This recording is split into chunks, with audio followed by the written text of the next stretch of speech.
Y atención, hablando del Congreso de la República, acaba de quedar virtualmente elegido nuevo presidente del Congreso para la siguiente legislatura. Será el conservador Efraín Cepeda. Declinó su aspiración Carlos Andrés Trujillo, que era de los conservadores más cercanos, uno de esos goditos petristas. Elegido el candidato del conservatismo, falta el cumplimiento de los acuerdos políticos. Andrés Carmona. Así es, Néstor, buenos días. Mire, para poder entender esta decisión que en estos momentos ocurre a puerta cerrada en la oficina del subsecretario del Senado, Saúl Cruz, hay que remontarnos al 15 de febrero de 2023, momento en el que se dio una suerte de golpe al interior del Partido Conservador y su directorio sacó de la presidencia de la colectividad al senador Carlos Andrés Trujillo, quien, recordemos, fue clave para que ese partido apoyara en la campaña al hoy presidente Gustavo Petro y se declarara partido de gobierno durante su primer año. En ese momento, Trujillo aceptó salir de ese cargo con una promesa: que le garantizaran que sería el candidato del partido para ocupar la presidencia del Senado en el tercer año legislativo, como dicen los acuerdos de los compromisarios del Congreso de la República. Pues un año y medio después de ese acuerdo, y siendo hoy el último día de sesiones ordinarias, esa promesa quedó en eso, en una promesa. Al final, la ruptura de la coalición de gobierno, el paso de los conservadores a la independencia y su rechazo a algunas de las reformas sociales como la reforma a la salud, pues le pasó factura al senador Trujillo, quien decidió declinar su aspiración, y por unanimidad los 15 senadores conservadores reafirmaron su voto por Efraín Cepeda, quien ya ha consolidado los apoyos de los liberales, los mismos conservadores, la U, el Centro Democrático, Cambio Radical, con lo que en sí ya tendría la mayoría suficiente para ser elegido presidente del Congreso. Queda ver cómo votan el próximo 20 de julio los verdes y el pacto histórico, si van a respetar los acuerdos, especialmente porque Cepeda se ha convertido en un opositor fuerte del gobierno, y con esta elección el presidente podría tener un año legislativo un poco más difícil, como el que vivió con Iván Name, que termina el día de hoy, Néstor. En consecuencia, Andrés, esta declinación de Trujillo, declina porque no tenía los votos. Es una derrota también para el gobierno. No va a tener presidente del Congreso amigo. ¿En la práctica quiere decir esto? En la práctica quiere decir eso, exacto, Néstor, porque mire, el Senado quedaría con un conservador.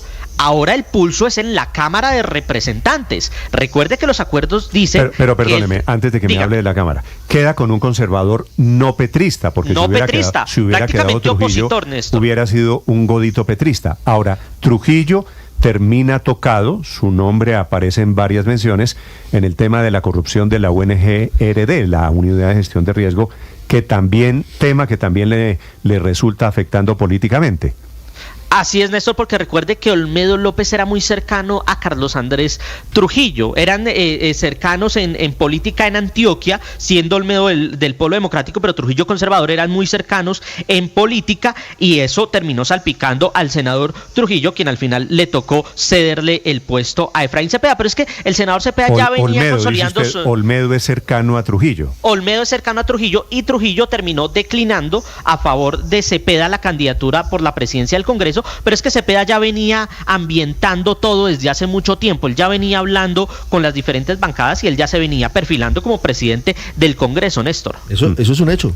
Es un hecho que Efraín Cepeda será el próximo presidente del Congreso de la República. Si se cumplen acuerdos políticos que pues deberían cumplirse. No, tendría que ocurrir un hecho absolutamente inédito político, pero los partidos están hoy en la intención de votar por Efraín Cepeda a la presidencia del Congreso. Para terminar, Andrés, en la Cámara, ¿quién va a ser el presidente de la Cámara hoy que está terminando la legislatura? Esa sí está buena. Esa es una verdadera pelea, Néstor, y vuelve a tener como protagonistas al partido Alianza Verde.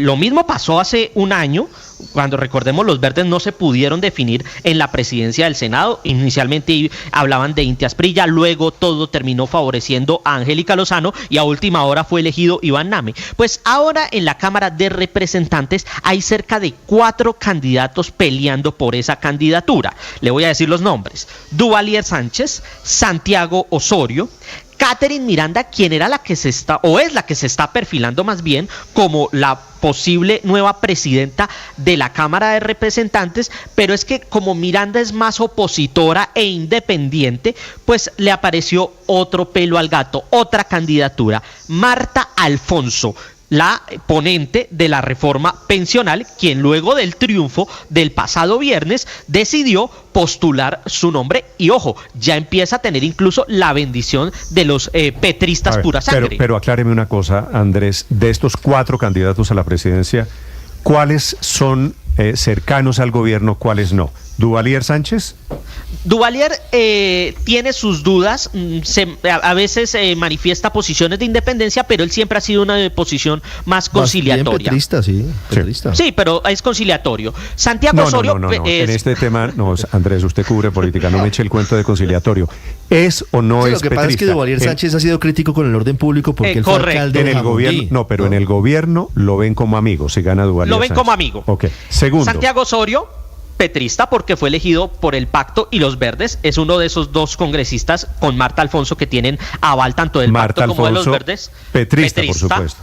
Petrista, y Catherine Miranda, opositora. Y Catherine Miranda del mismo Partido Verde, pero más cercana es que el Verde está en una situación a bien reventar. compleja. Bien compleja. Pero es el mismo caso del Partido Conservador. O sea, la discusión no es qué partido llega a la presidencia, si está ya acordado desde el principio del gobierno, es dentro de los Congreso, partidos, Senado, conservadores, verdes. ¿Qué matiz o qué vertiente al gobierno? Cercano o lejano al gobierno? Aquí, en el Senado, los lejanos al gobierno, pero que pueden dar garantías. Ahora, ¿por qué es importante, Néstor, esta elección? ¿Por qué el gobierno también está muy interesado y está jugando sus cartas en la elección de la próxima mesa directiva del Congreso, presidentes del Senado y Cámara?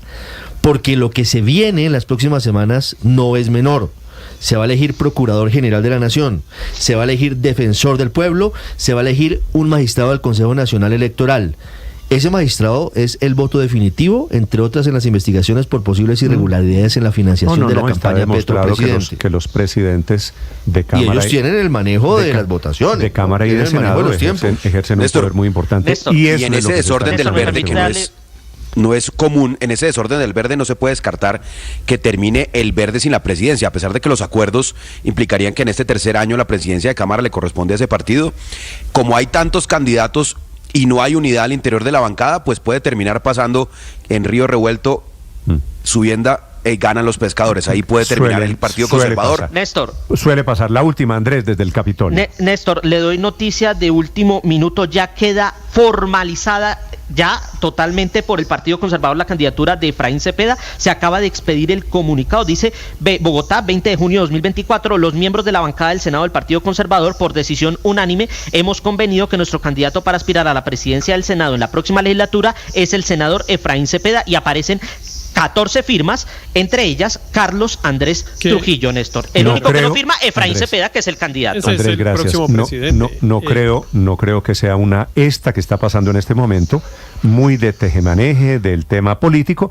No creo que sea una noticia que le alegre al presidente Gustavo Petro. Claro que no. Es para que Aurelio siga sumando y celebrando las derrotas del presidente Petro, una más para celebrar hoy, porque evidentemente es una derrota para el presidente Petro que elijan como presidente del Senado al senador Efraín Cepeda, que va a ser un gran presidente, además, porque es un hombre de una gran experiencia y de un gran manejo. Ya ha sido presidente del Congreso, y entre ¿verdad, otras cosas, otras cosas, la razón por la cual es presidente no es solo porque el presidente virtual no es solo porque lo hayan escogido los conservadores, sino porque todas las demás bancadas van a estar felices de votar por él, salvo los del pacto histórico, me imagino, pero los liberales, los de la U, los de Cambio Radical, todos van a votar por él. Razón, Héctor, En cambio, en la Cámara, Néstor, yo creo que se puede anticipar la elección de Marta Alfonso, por una razón, por el antecedente que hubo en la elección de Senado del Senado con el senador Name, que es que no se cumplió ese acuerdo implícito que es el que el partido diga. La verdad es que hoy en el Partido Verde no importa cuál es el que el partido diga, como no importó cuando eligieron a Name, porque el Partido Verde dijo es Angélica Lozano y dijeron no importa, Name levantó la mano y dijo yo quiero ser presidente y los demás votaron por él. Así va a pasar en la Cámara. Cualquier cosa que diga el Partido Verde no importa. Marta Alfonso se postula el 20 de julio y la elige la mayoría en la Cámara, que es gobiernista, porque la mayoría en la Cámara es gobiernista. Ese es el tema de fondo. Además, el Senado, María Consuelo, muy antipetrista, la Cámara mucho más petrista. Claro, no, además para que se respeten las votaciones de la primera vicepresidencia, que va a ser para las minorías en la Cámara, y la segunda, que es para la representante de Arauca, que eso ya está cuadrado de Cambio Radical. 9 de la mañana, 18 minutos, así está. En medio de todo, Olga Lucía Velázquez también podría ser una eventual candidata y también es muy cercana al presidente. No, cercana no. Verde. Cercana es la esposa, no, muy cercana. La esposa del doctor Ovidio Claros, presidente de la Cámara de Comercio de Bogotá, entre otras cosas. 9:18, así está el tejemaneje y las jugadas políticas del día en Mañanas Blue 9:18. Estás escuchando